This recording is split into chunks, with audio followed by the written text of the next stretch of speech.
After that, the woman grew lonely. She thought about her people, and she wondered how they were getting on. One day she had a quarrel with the sun, and the sun went away. After that, the woman grew lonely. She thought about her people, and she wondered how they were getting on. One day she had a quarrel with the sun, and the sun went away. In her anger she dug up the root of a bush, which the sun had warned her never to go near. A piece of earth fell from the root, and she could see her people far below. By that time she had given birth. She had a child, a boy, by the sun. She made a rope out of sinew, and took her child upon her back. She climbed down upon the rope, but when she came to the end, her people were still a long way off, and there she waited with her child on her back. It was evening. The sun came home and found his woman gone. At once he thought of the bush and went to the place where it had grown. There he saw the woman and the child hanging by the rope halfway down to the earth. He was very angry, and he took up a ring, a gaming wheel, in his hand. He told the ring to follow the rope and strike the woman dead. Then he threw the ring, and it did what he told it to do. It struck the woman and killed her, and then the sun's child was all alone. The plant is said to have been the pomme blanche, or pomme de prairie, of the voyageurs. The pomme de prairie plant is said to have been the pomme blanche, or the pomme de prairie of the voyageurs, whose chronicles refer time and again to its use by the Indians. It grows on the high plains and has a farinaceous root that is turnip-like in taste and in shape. This root is a healthful food, and attempts have been made to cultivate the plant as a substitute for the potato. The anthropologist Mooney wrote in 1896, unlike the neighboring Cheyenne and Arapaho, who yet remember that they once lived east of the Missouri and cultivated corn, the Kiowa have no tradition of ever having been an agricultural people or anything but a tribe of hunters. Even now there are meat-eaters. I think it is not in them to be farmers. My grandfather, Momaday, worked hard to make what wheat and cotton grew on his land, but it came to very little in the end. Momaday.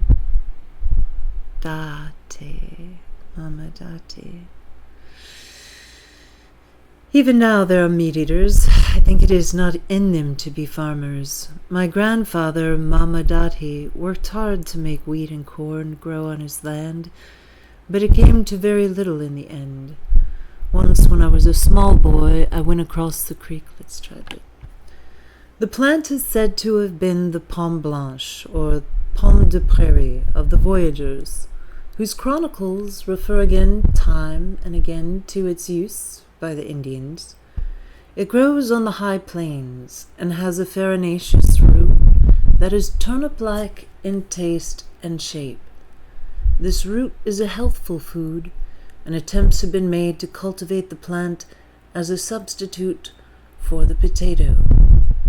The anthropologist Mooney wrote in 1896, unlike the neighboring Cheyenne and Arapaho, who yet remember that they once lived east of the Missouri and cultivated corn, the Kiowa have no tradition of ever having been an agricultural people or anything but a tribe of hunters.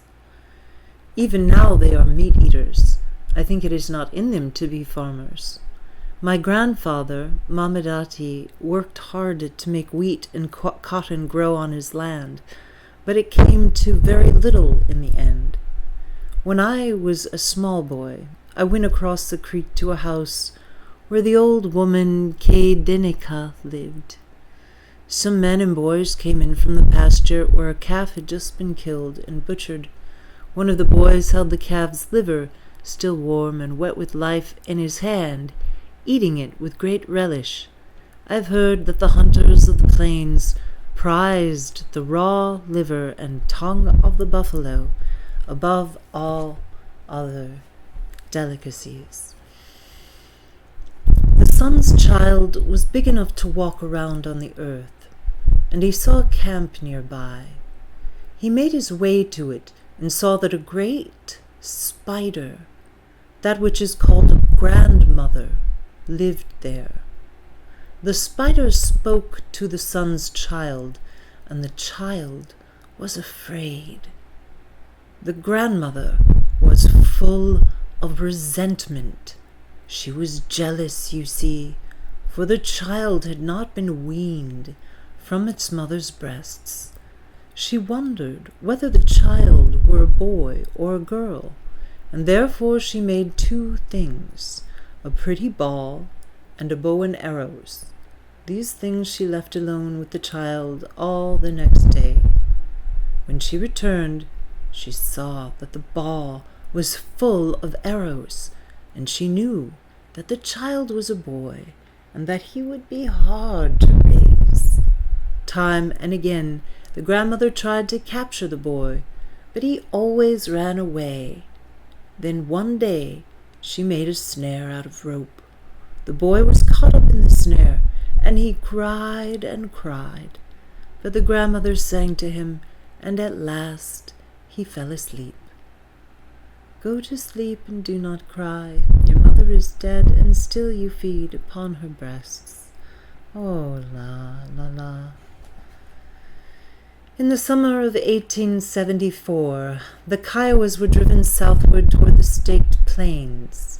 Columns of troops were converging upon them from all sides, and they were bone-weary and afraid.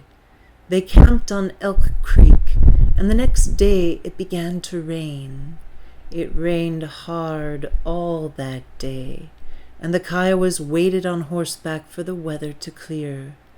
Then, as evening came on, the earth was suddenly crawling with spiders, great black tarantulas swarming on the flood. I know of spiders. There are dirt roads in the plains. You see them, and you wonder, and how far they will go. You wonder where, and how far they will go. They seem very old and untraveled. You see them, and you wonder where and how far they will go. They seem very old and untraveled, as if they all led away to deserted houses. But creatures cross these roads, dung beetles and grasshoppers, sidewinders and tortoises. Now and then there comes a tarantula at evening, always larger than you imagine, dull and dark brown, covered with long, dusty hairs. There is something crotchety about them. They stop and go and angle away. Always larger than you imagine, dull and dark brown. The years went by, and the boy still had the ring which killed his mother. The grandmother spider told him never to throw the ring into the sky. But one day he threw it up, and it fell squarely on top of his head and cut him in two. He looked around, and there was another boy, just like himself, his twin. The two of them laughed and laughed, and then they went to the grandmother spider. She nearly cried aloud when she saw them, for it had been hard enough to raise the one.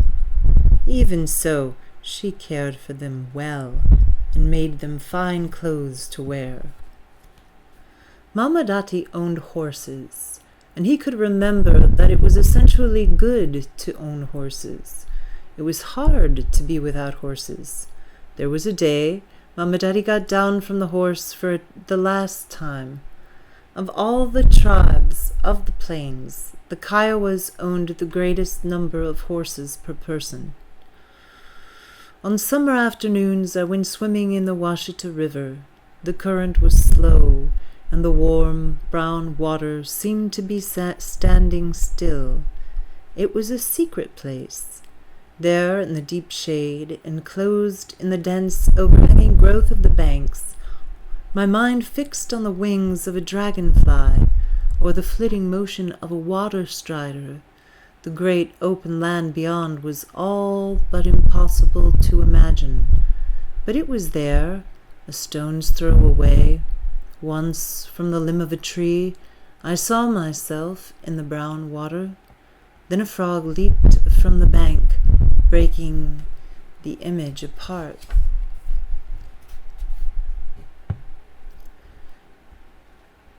Now each of the twins had a ring, and the grandmother spider told them never to throw the rings into the sky.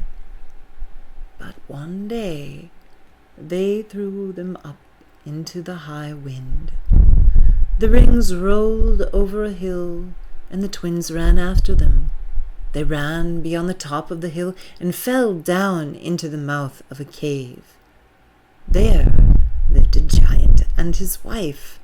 The giant had killed a lot of people in the past by building fires and filling the cave with smoke so that the people could not breathe. Then the twins remembered something that the grandmother spider had told them. If you ever get caught in the cave, say to yourselves the word Tanmam above my eyes. Tanme, Tamme, above my eyes. When the giant began to set fires around, the twins repeated the word Tamme over and over to themselves, and the smoke remained above their eyes. When the giant had made 3 great clouds of smoke, his wife saw that the twins sat without coughing or crying, and she became frightened. "Let them go," she said. "Something bad will happen to us." The twins took up their rings and returned to grandmother spider. She was glad to see them. A word has power in and of itself. It comes from nothing into sound and meaning. It gives origin to all things.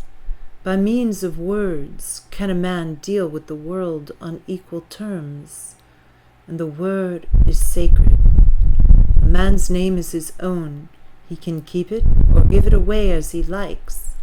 Until recent times, the Kiowas would not speak the name of a dead man. To do so would have been disrespectful and dishonest, as the dead take their names with them out of the world. When Aho saw or heard or thought of something bad, she said the word Zaidelbe, or frightful.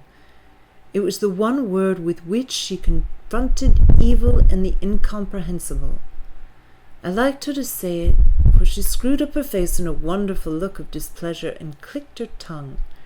It was not an exclamation so much, I think, as it was a warding off, an exertion of language upon ignorance and disorder. Zaidelbe. The next thing that happened to the twins was this. They killed a great snake, which they found in their teepee. When they told the grandmother spider what they had done, she cried and cried.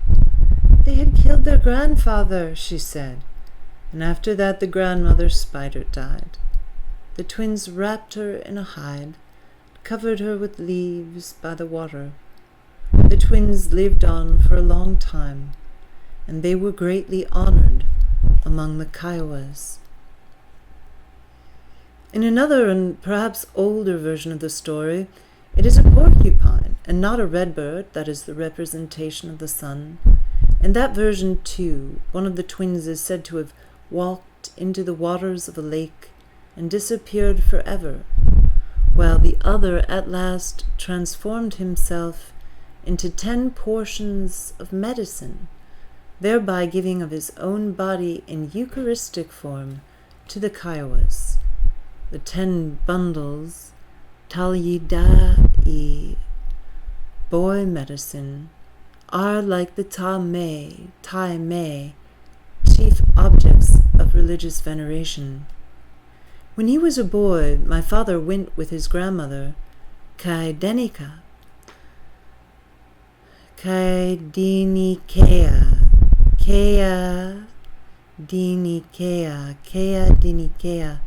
When he was a boy, my father went with his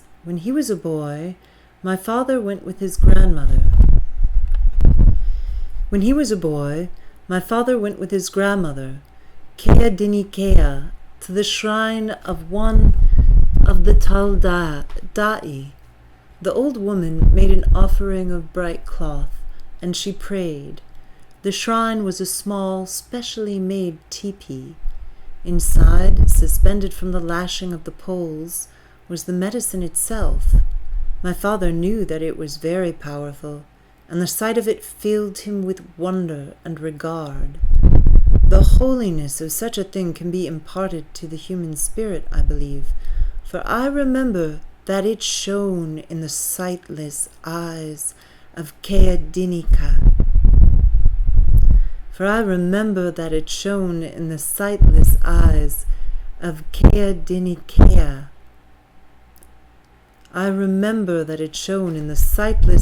of Kaidinikea.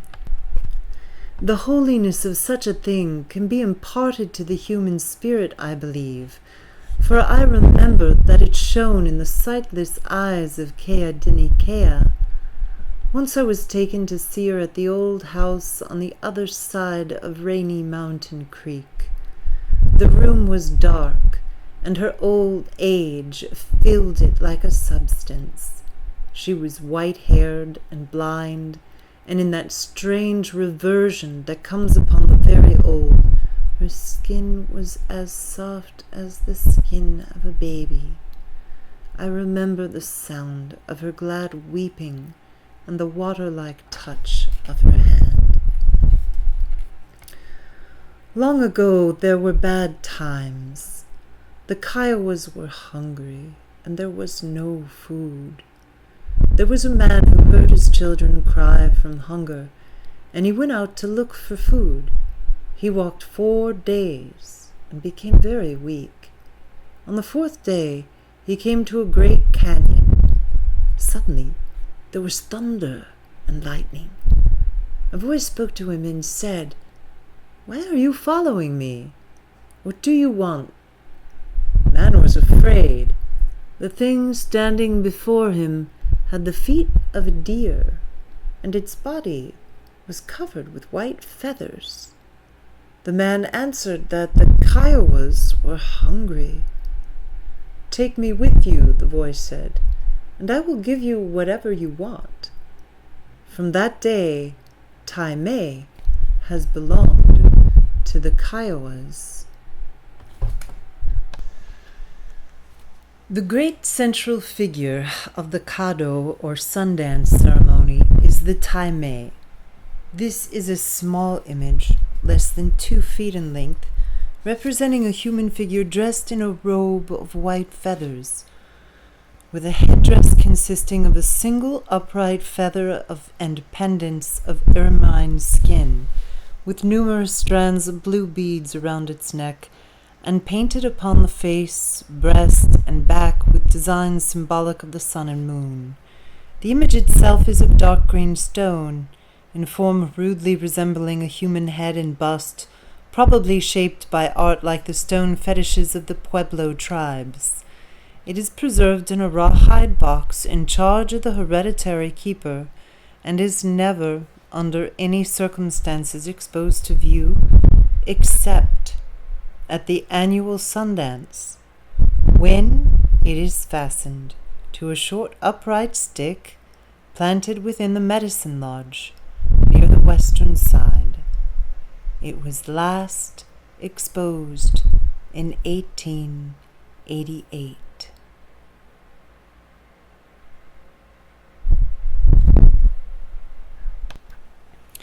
Once I went with my father and grandmother to see the Taimei bundle. It was suspended by means of a strip of ticking from the fork of a small ceremonial tree. I made an offer of bright red cloth, and my grandmother prayed aloud. It seemed a long time that we were there.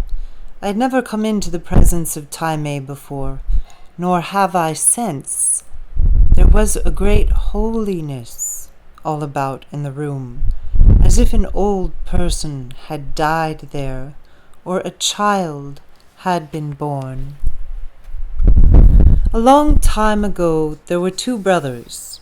It was winter, and the buffalo had wandered far away. Food was very scarce. The two brothers were hungry, and they wondered what to do. One of them got up in the early morning and went out, and he found a lot of fresh meat there on the ground in front of the teepee.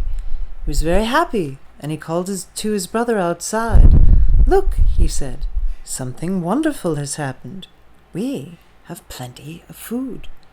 And his brother was afraid and said, "Well, this is a strange thing. I believe that we had better not eat that meat." But the first brother scolded him and said that he was foolish. Then he went ahead and ate the meat all by himself.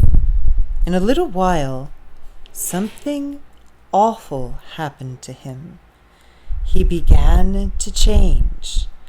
When it was all over, he was no longer a man. He was some kind of water beast with little short legs and a long, heavy tail. Then he spoke to his brother and said, "You were right. You must not eat of that meat. Now I must go and live in the water, but we are brothers, and you ought to come see me now and then." After that, the man went down to the water's edge sometimes and called to his brother. He told him how things were with the Kiowas. During the peyote ritual, a fire is kept burning in the center of the teepee, enclosed within a crescent-shaped altar. On top of the altar there is a single sacred peyote. After the chief priest utters the opening prayer, 4 peyotes are given to each celebrant, who eats them one after another. Then, in turn, each man sings 4 sacred songs, and all the while there is the sound of the rattle and the drum, and the fitful many-colored glare of the fire.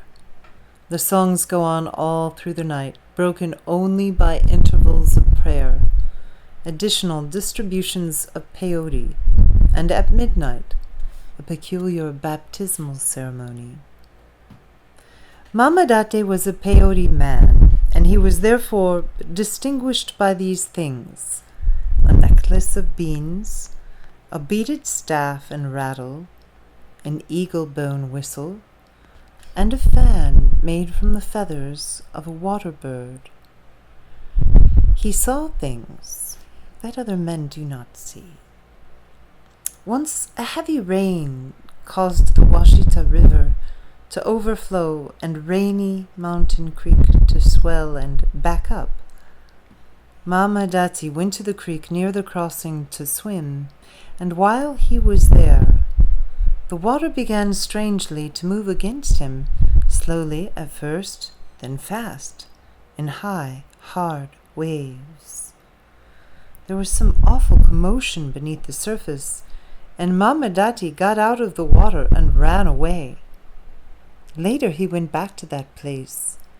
There was a wide swath in the brush of the banks, and the tracks of a huge animal leading down to the water's edge. Some awful commotion beneath the surface. The going on. An old man there was who lived with his wife and child. One night the woman was pounding meat, and her little son wanted to taste it. gave him a ball of meat, and he went outside to eat it. Then he returned and wanted more. She gave him another ball of meat, and again he went outside. Third time he came and asked for meat. The old man began to be afraid. He told his wife to give the child a large ball of meat and to act as if these things were all right. When the little boy came in again, there was an enemy with him. The enemy said, "There are many of us, and we are all around. We came to kill you, but your son has given me food. If you will feed us all, we will not harm you." But the old man did not believe his enemy, and while his wife cooked fat upon the fire, he crept out and led their horses upstream. When he was well away, he called out in the voice of a bird. Then the woman knew it was time to go. She set fire to the fat and threw it around upon the enemies who were sitting there. Then she took up the little boy in her arms and ran upstream. That is how the old man and the woman and their child got away. From a safe distance, they could see the fire and hear the screams of their enemies. In the winter of 1872-73, a fine heraldic teepee was accidentally destroyed by fire. Known as the Do Gaya Guat, or teepee with battle pictures, it was ornamented with fine pictures of fighting men, and arms on one side and wide horizontal bands of black and yellow on the other. The Do Gaya Guat belonged to the family of the great chief Do Hassan and occupied the second place in the tribal circle on ceremonial occasions. There are meadow larks and quail in the open land. One day, late in the afternoon, I walked about among the headstones at Rainy Mountain Cemetery. The shadows were very long. There was a deep blush on the sky, and the dark red earth seemed to glow with the setting sun. For a few moments at that particular time of day, there is deep silence. Nothing moves, and it does not occur to you to make any sound.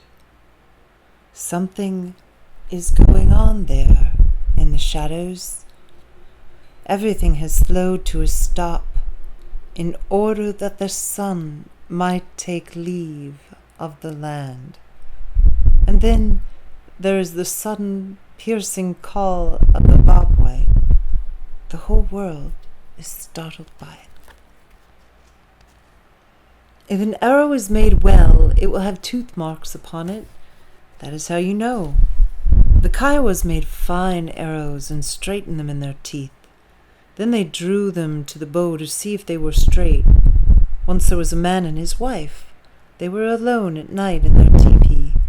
By the light of the fire, the man was making arrows. After a while, he caught sight of something. There was a small opening in the teepee where the two hides were sewn together. Someone was there on the outside, looking in. The man went on with his work, but he said to his wife, "Someone is standing outside. Do not be afraid. Let us talk easily, as if of ordinary things." He took up an arrow and straightened it in his teeth.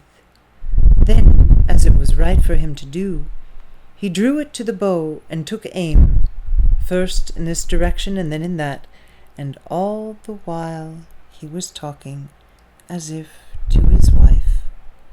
But this is how he spoke. "I know that you are there on the outside, for I can feel your eyes upon me. If you are a Kiowa, you will understand what I'm saying, and you will speak your name." But there was no answer, and the man went on in the same way, pointing the arrow all around. At last his aim fell upon the place where his enemy stood, and he let go of the string. The arrow went straight to the enemy's heart.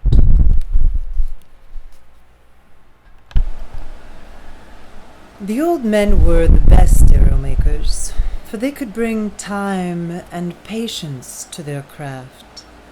The young men, the fighters and hunters were willing to pay a high price for arrows that were well made. When my father was a boy, an old man used to come to Momaday's house and pay his respects. He was a lean old man in braids and was impressive in his age and bearing. His name was Cheney, and he was an arrow maker. Every morning, my father tells me, Cheney would paint his wrinkled face, go out, and pray aloud to the rising sun. In my mind I can see that man as if he were there now. I like to watch him as he makes his prayer.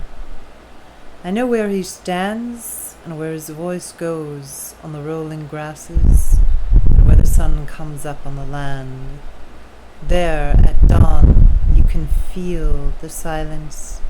It is cold and clear and deep like water. It takes hold of you and will not let you go.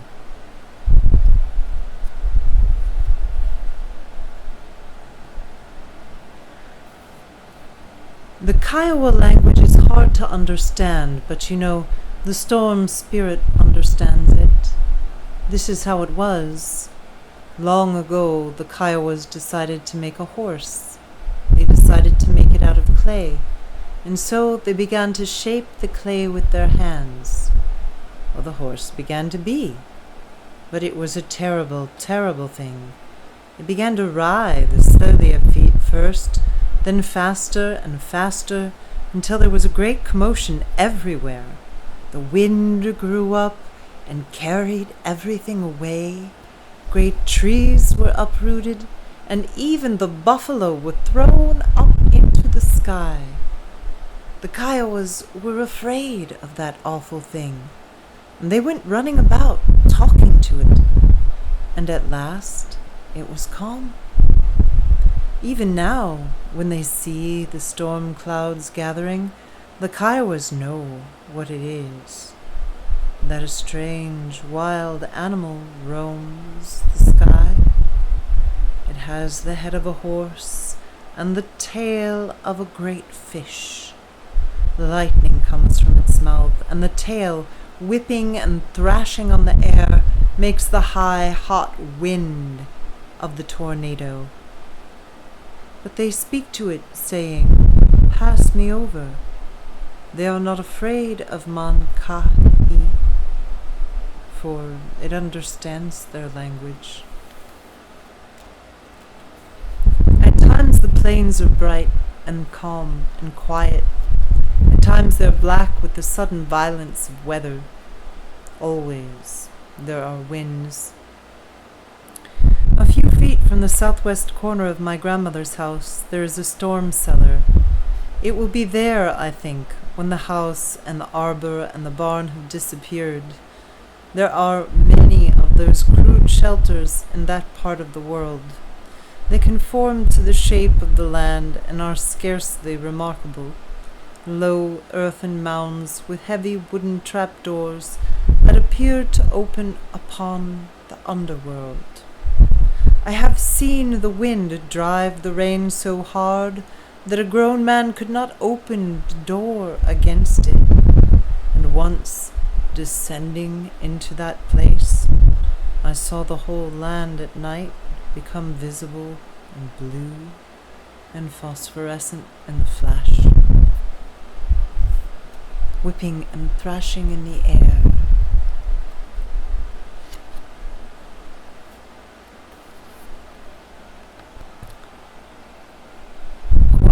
Totai was a good-looking young man and a great warrior besides. One of Minnie Bear's wives fell in love with him, and they carried on. After that, Totai went out one day, and he was crossing the river. Minnie Bears came out of a hiding place on the bank and shot him with an arrow. Then he ran away. Totai went back to the camp, and someone pulled the arrow out of him. He became very sick. He'd lost a lot of blood. The medicine man worked over him for a long time, and the next day Totai was all right. He made up his mind to take Minnie Bear's wife away. After that, some of the men wanted to raid in Mexico. It was a custom to have a dance on the night before the men went away. There was a lot of singing, and now and then someone got up to say brave things. Many Bear's wife got up and called attention to herself. She said, "All of you, listen to my song. Something will happen tonight." And she sang, and the old people still remember her song. "I'm going to leave my belongings. I'm going to leave my home. Again I say it. I am going to leave my son." Quototai took that woman away, and they roamed with the Comanches for 15 years. When at last they returned to their own people, Many Bears was the first man to welcome them. "Quototai," he said, "from this time on, you and I will be brothers. Now I give you 6 horses." The artist George Catlin traveled among the Kiowas in 1834. He observes that they are superior to the Comanches and the Wichitas in appearance. They are tall and straight, relaxed and graceful.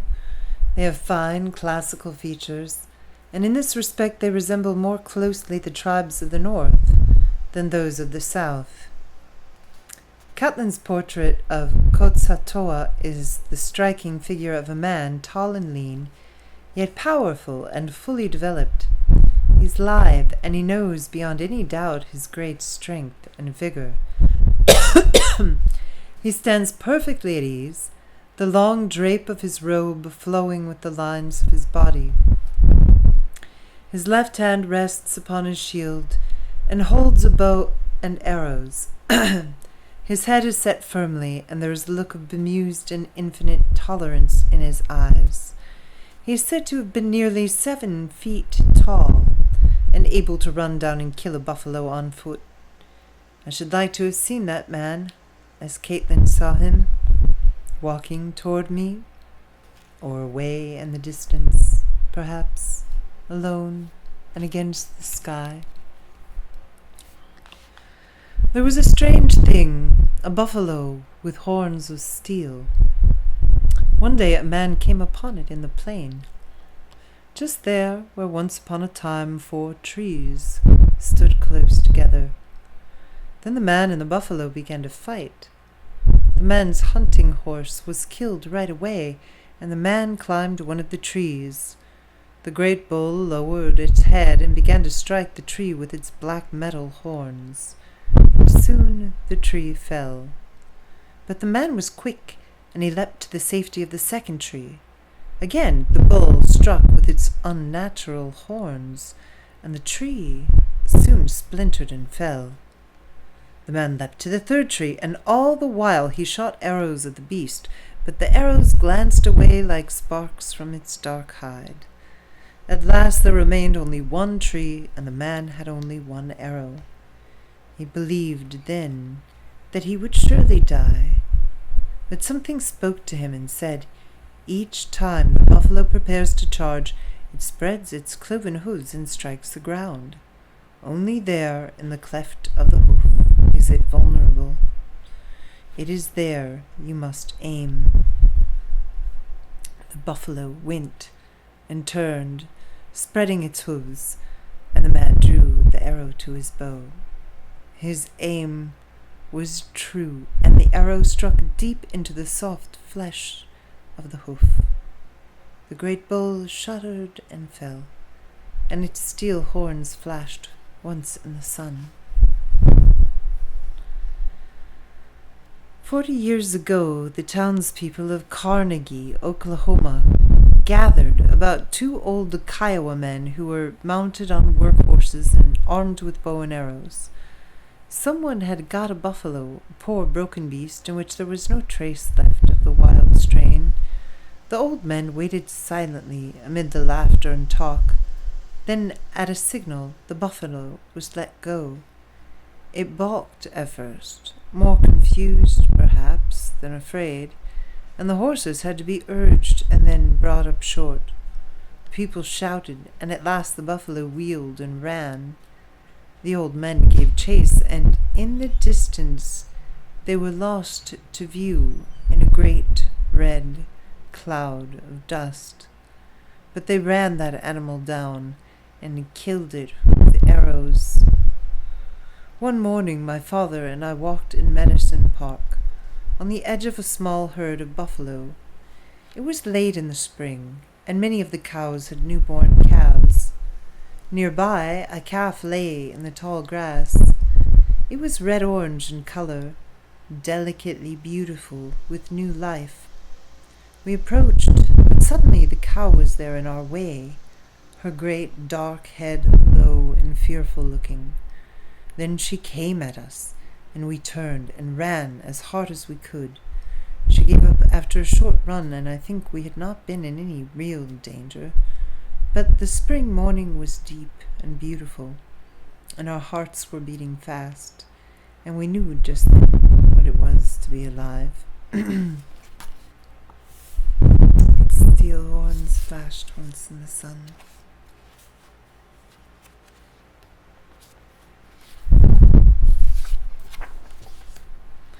Bad women are thrown away. Once there was a handsome young man.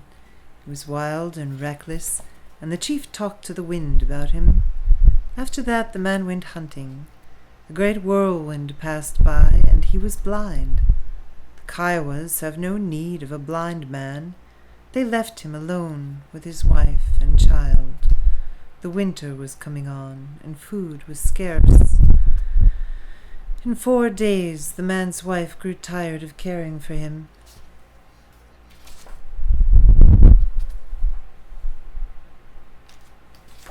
Hello?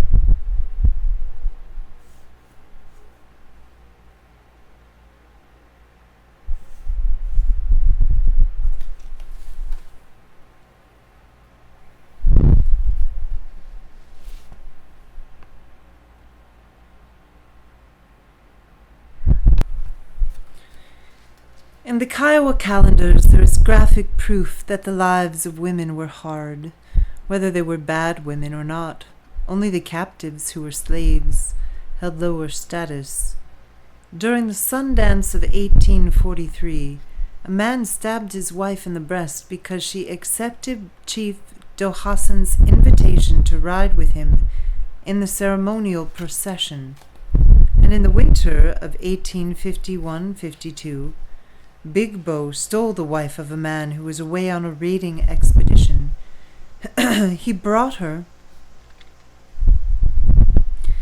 to his father's camp and made her wait outside in the bitter cold while he went in to collect his things. But his father knew what was going on, and he held Big Bo and would not let him go. The woman was made to wait in the snow until her feet were frozen. Momaday's grandmother, Ointi, was a Mexican captive taken from her homeland when she was a child of 8 or 10 years. Momaday's grandmother, Ointi, was a Mexican captive taken from her homeland when she was a child of 8 or 10 years. I never knew her, but I have been to her grave at Rainy Mountain. Ointi, born 1834, died 1929, at rest. She raised a lot of eyebrows, they say, though she would not play the part of a Kiowa woman. From slavery, she rose up to become a figure of the tribe. She owned a great herd of cattle, and she could ride as well as any man. She had blue eyes. You know, the Kiowas are summer people. Once upon a time, a group of young men sat down in a circle and spoke of mighty things. This is what they said. When the fall of the year comes around, where does the summer go? Where does it live? They decided to follow the sun southward to its home, and so they set out on horseback. They rode for days and weeks and months, farther to the south than any Kiowa had ever gone before, and they saw many strange and wonderful things. At last they came to a place where they saw the strangest thing of all. Night was coming on, and they were very tired of riding. They made a camp in a great thicket, All but one of them went right to sleep.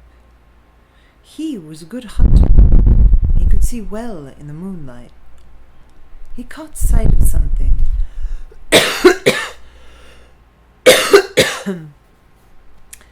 Men were all about in the trees, moving silently from limb to limb.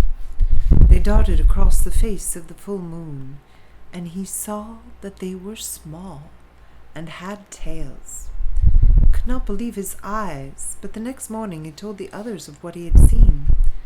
They only laughed at him and told him not to eat such a large supper again. But later, as they were breaking camp, a certain feeling came over them all at once. They felt they were being watched. When they looked up, the small men with the tails began to race about in the limbs overhead. That is when the Kiowa turned around and came away. They had quite enough of that place. They had found the sun's home, after all, they reasoned. They were hungry for good buffalo meat from their homeland.